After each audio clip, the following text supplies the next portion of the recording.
Hello, ഒരു പുതിയ വീഡിയോയിലേക്ക് എല്ലാവർക്കും സ്വാഗതം.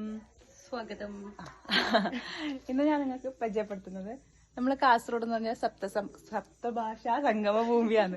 അതിൽ കുറെ ലാംഗ്വേജ് വ്യത്യാസമുണ്ട്. ശരിക്കും പറഞ്ഞാല് നമ്മ മിണ്ടുമ്പോ തന്നെ മാറ്റമുണ്ടല്ലേ? പല മാറ്റമുണ്ട്. ഞാനും ഏച്ചി മിണ്ടുമ്പോ പല വ്യത്യാസമുണ്ട്. അതെ, അതില് ചില സാധനങ്ങൾ ഞാൻ കാണിച്ചു തരാം. ഒന്ന് ഇതെന്ത് ഇത് ഞാൻ പറയല് പയറ്, ഞങ്ങൾ പറയല് അൽത്തണ്ട. എന്റെ അടുത്ത് എൽത്തണ്ട എന്ന് പറയും. ഞാൻ പറയല് പയറ്. ആദ്യം ഭയങ്കര പ്രശ്നം വന്നുണ്ട്.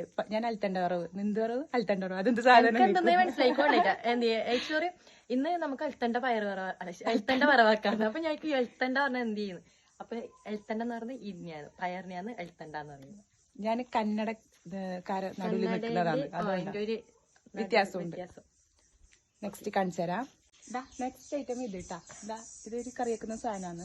ഇത് നമ്മ രണ്ടാള് പറയുന്നത് ബയല എന്നാണ് ഞങ്ങൾ രണ്ടാളും ഇതിനെ പറയുന്നത്.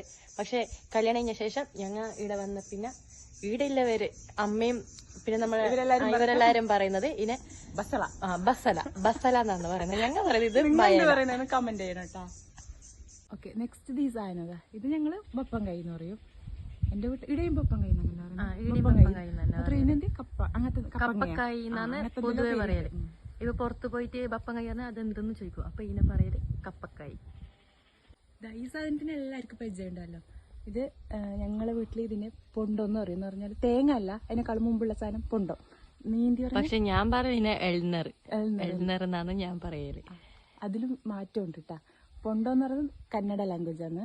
എൽനർ എന്ന് പറയുന്നത് നമ്മുടെ മലയാളം എന്റെ സ്പെഷ്യൽ ലാംഗ്വേജ്. ഓക്കെ, അതിനപ്പുറത്തൊരു ബായ കാണുന്നുണ്ടല്ലോ, കൊല സൂം ഒക്കെ.